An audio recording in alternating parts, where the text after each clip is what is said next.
je vous retrouve pour une vidéo un petit peu blabla, puisque je vais vous parler de mes tatouages et piercings, puisque c'est un sujet qui, à mon avis, intéresse pas mal de personnes, et ça peut peut-être aider pas mal de personnes. J'ai rien préparé, du coup ça sera peut-être un peu fouillis, j'en suis désolée. Par contre, si jamais vous avez la moindre question sur quelque chose, n'hésitez pas à le mettre en commentaire. Moi j'adore parler de tatouages ou piercing, puisque c'est vraiment un univers que j'adore, et surtout pour les tatouages qui me passionnent. Donc c'est parti. Donc personnellement j'ai 3 tatouages pour l'instant, puisque forcément quand on commence on a plein de projets en tête. Et hormis les boucles d'oreilles, j'ai un piercing. On va peut-être d'abord parler de celui-là puisqu'il est tout seul. Donc j'ai un piercing à la langue. Que j'ai fait il y a quelques mois maintenant. Ça faisait des années que j'en avais envie, mais j'étais tellement chochotte du piercing, enfin de l'aiguille qui traverse le corps, donc j'ai attendu au moins 5 ans je crois pour le faire. Je le regrette absolument pas, je l'adore, je joue régulièrement avec, même s'il faut pas trop, bon, c'est dur de se freiner. Je l'ai fait donc dans un salon qui s'appelle Body Custom à Tours, ça s'est extrêmement bien passé. La fille qui me l'a fait était extrêmement gentille, extrêmement professionnelle. Elle a bien pris le temps de tout m'expliquer, bien sûr, de tout sortir le matériel qui était bien entendu à usage unique, stérilisé sous pochette. Ça, il faut bien vérifier. Elle a mis longtemps avant de me mettre... Enfin, elle a bien fait attention quand elle a mis le point pour bien le mettre où il fallait. C'était vraiment très bien. Le perçage en lui-même m'a pas fait extrêmement mal, c'est plus la pince en fait qui retient la langue qui fait pas du bien, ça je vous l'avoue. Mais en soi c'est voilà, ça dure pas une éternité, c'est une histoire peut-être de 2 minutes maximum au total. Donc c'était voilà, pour ça c'était très bien. C'est les jours après qui ont suivi qui sont un peu plus compliqués, puisque la langue gonfle forcément, vous avez l'impression d'avoir un steak dans la bouche. Donc pour ma part, le jour même ça n'a pas gonflé. Le lendemain ça a commencé à gonfler et c'est resté 3 bons jours où ça a gonflé. Et au bout du 3e jour, ça a commencé à dégonfler. Donc à partir du 4e, au final, ça a dégonflé crescendo. Et on va dire que au bout du 7e, enfin on va dire au bout d'une semaine, j'avais ma langue quasi normale. Voire normale.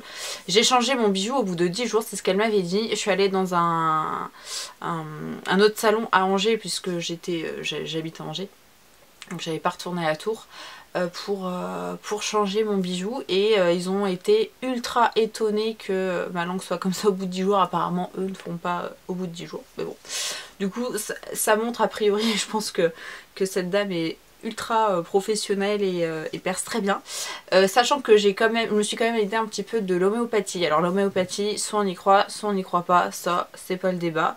Moi je sais que étant petite ma maman m'en donnait, donc j'ai vu des effets sur certains produits, hein, c'est indéniable.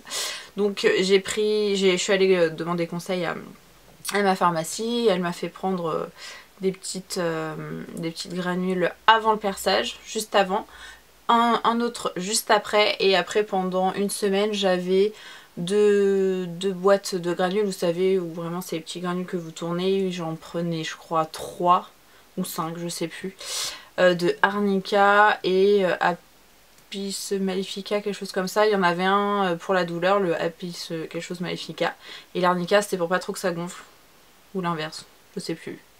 Mais bon, les deux étaient complémentaires et je pense que ça m'a bien aidé, et c'est aussi pour ça je pense que j'ai pas réagi et surréagi, parce que normalement dans la bouche, avec les dents de sagesse, tout ça que j'ai eu, ça avait surréagi, finalement c'était une catastrophe. Du coup je pense que ça m'a bien aidé. Du coup la cicatrisation pour moi, on va dire que ça a duré ouais, entre une semaine et 10 jours. Après c'était nickel. Je peux changer de piercing, enfin au bout de 10 jours j'ai changé de piercing avec le perceur sur Angers qui me l'a fait, parce que j'avais un petit peu peur au début. Maintenant je le change toute seule sans problème, ça fait pas mal. J'ai pas eu de soucis d'infection, de suintement, rien, ça s'est passé vraiment nickel et je l'adore maintenant. Donc là j'ai passé au aller. C'est une boule transparente avec des paillettes dedans. J'ai eu la folie du piercing aussi, j'en ai commandé plusieurs une fois que j'étais percée. Du coup, si ça vous intéresse d'avoir une petite vidéo sur tous mes piercings langue, n'hésitez pas à me mettre un petit commentaire en commentaire pour savoir si ça vous intéresse que je fasse cette vidéo. Donc pour la langue, pour moi, je pense avoir dit le principal. Ah si, le prix, il m'a coûté 45 €.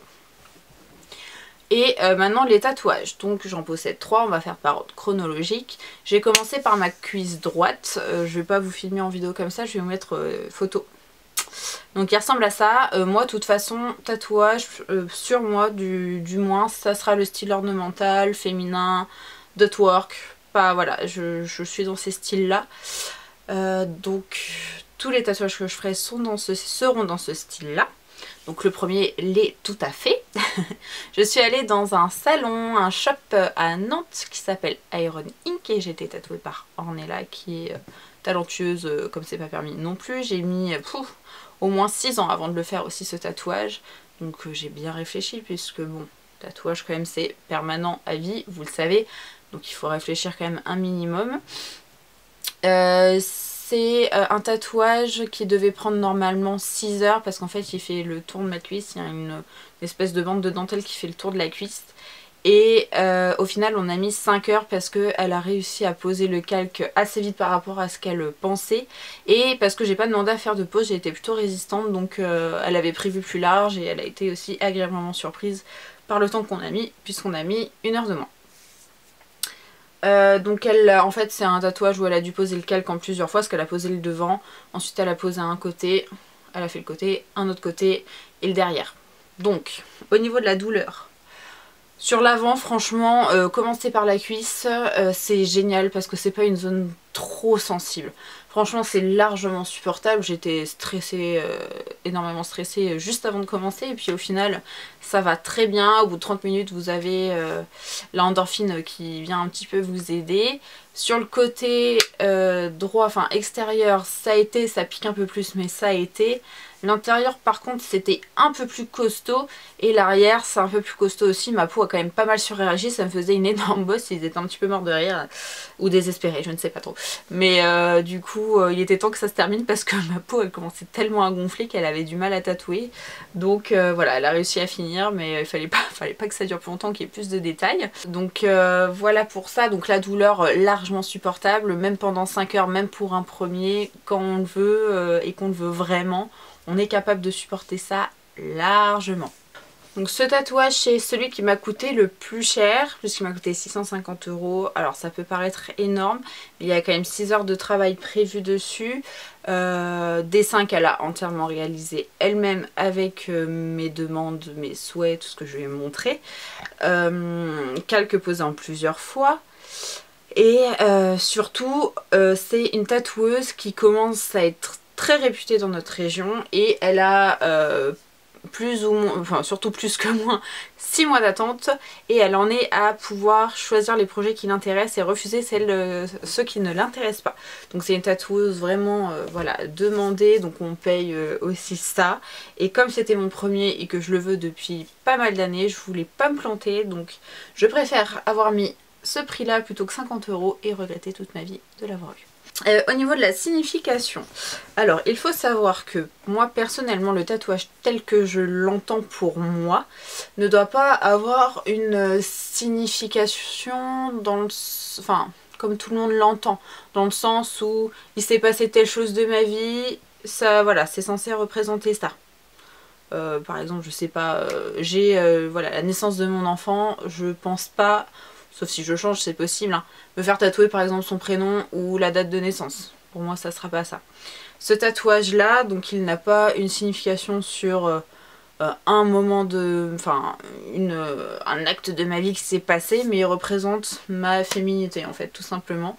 Puisque c'est une période où que je venais de terminer, où je me sentais vraiment pas bien dans mon corps, dans ma vie et tout ça. Et là c'est justement la période de reprise de confiance en soi, etc. Et donc de féminité, donc que j'ai représenté avec celui-ci. Mais il faut aussi savoir que les tatouages, je les choisis également par le travail de l'artiste. En fait, dans mes futurs projets, j'ai quelques idées de motifs, de choses comme ça, mais je veux surtout un artiste, plus qu'un dessin. Par exemple, je rêve de me faire tatouer par Marjoriane, par Alex la Béguerie, ou Falucorn, je sais pas comment ça prononce voilà, ce pseudo de tatoueur. Mais j'ai pas forcément un projet en tête avec eux, c'est juste j'adore leur univers, ils ont des motifs spécifiques bien à eux et voilà. Et je sais que je veux quelque chose dans leur univers, mais je leur laisse du coup assez carte blanche pour me faire quelque chose. Ensuite on va passer à mon pied puisque c'est le deuxième que j'ai fait chronologiquement parlant. Je l'ai fait à la convention de tatouage de Nantes du coup 2017, ouais, qui se passe en octobre, j'y retourne d'ailleurs cette année. Donc je l'ai fait par la tatoueuse qui s'appelle Kimi Duck, qui est normalement située à Lille. C'est ce que j'adore avec les conventions, c'est qu'on peut avoir des tatoueurs de partout, étrangers, français, de l'autre bout de la France, on peut avoir qui on veut, donc ça c'est génial. Donc elle, pareil, j'aimais son univers, elle avait proposé plein de plages que j'aimais, donc je lui ai un peu montré ce que j'aimais, ce que je voulais, et en fait je suis arrivée le jour de la convention, elle m'a fait le dessin, enfin on a parlé de ça, elle m'a dit bah repasse dans 30 minutes, je vais te faire un dessin, tu me diras ce que t'en penses. Elle m'a fait le dessin, j'ai dit j'adore, on a posé le stencil sur le pied, j'ai kiffé, et puis bah c'était parti. Donc en soi c'était pas réfléchi sur le motif, c'était réfléchi sur la tatoueuse, sur son style, et moi je savais un petit peu déjà ce que je voulais comme style en fait. J'avais pas le motif mais j'avais le style et les grandes lignes. Donc il ressemble à ça. Donc je savais que je voulais quelque chose de bijou avec des pampilles qui pendaient, quelque chose de féminin. Je l'aime énormément. Par contre j'ai douillé. On l'a fait en 1h30 si je dis pas de bêtises. J'avais vraiment hâte que ça se termine puisque sur le pied ça fait vraiment pas du bien. Surtout je pense que c'était plus sur les côtés ou alors sur les os, mais c'était fou. C'est autre chose que la cuisse, hein. Franchement le pied pour moi ça n'a pas été le meilleur souvenir. Mais j'adore ce tatouage, il est trop beau, je le regarde tout le temps, je ne m'en lasse pas, j'ai plein de compliments dessus, plus que les deux autres, alors que en soi on pourrait penser que les autres sont plus travaillés, mais j'ai des compliments toujours sur celui de mon pied. Bref, et ce qui était pénible aussi c'est que quand vous faites tatouer, d'ailleurs c'était pareil pour la cuisse, votre corps réagit de façon involontaire en fait. Pour la cuisse, j'avais toute ma cuisse qui se contractait jusqu'à mes fesses et même si je voulais les décontracter, c'était impossible. Du coup il faut que le tatoueur s'adapte à ça. Donc pour la cuisse ça a été, mais pour le pied en fait si vous voulez mon pied ça faisait tout seul, c'était incontrôlable et des fois même je le sentais pas, elle me disait punaise mais ton pied il arrête pas de sauter et je le sentais même pas. Donc ça c'est horrible pour eux et pour nous aussi, hein, parce qu'on sait que potentiellement on les met dans la merde et que ça peut faire un trait de travers, mais on peut rien faire. Donc c'est pour ça que le pied ça a été showtime, c'est pas pour ça que ça m'a dégoûté que je ferai pas l'autre pied un jour, mais voilà. C'était douloureux, mais je suis très contente du résultat. Ah oui, pour le premier, la cuisse, j'ai pas eu besoin de faire de retouche, tout a bien tenu. Pour le pied, il y a eu besoin d'en faire. Je pense que dans les futures années, il y aura besoin d'en faire encore parce que bah, le pied avec les frottements, c'est comme à mon avis ce qu'on entend sur les doigts. Ça, voilà, l'encre, ça part un petit peu.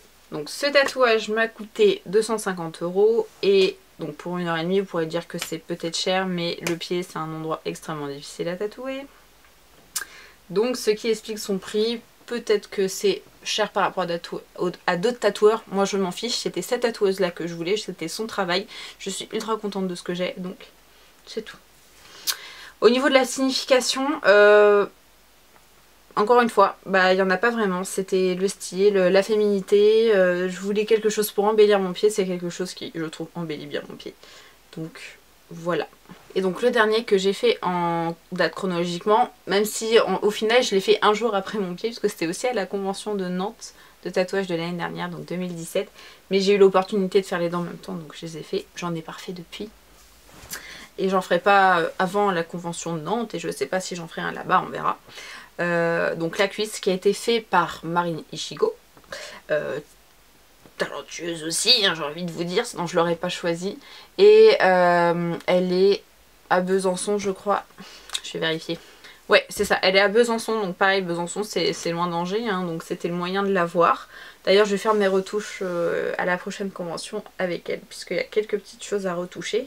Donc elle, il faut savoir que c'est une tatoueuse qui ne tatoue que ses créations. Donc vous pouvez pas aller la voir en disant bah je veux ça. C'est mort, elle le fera pas, c'est vraiment que ses créations.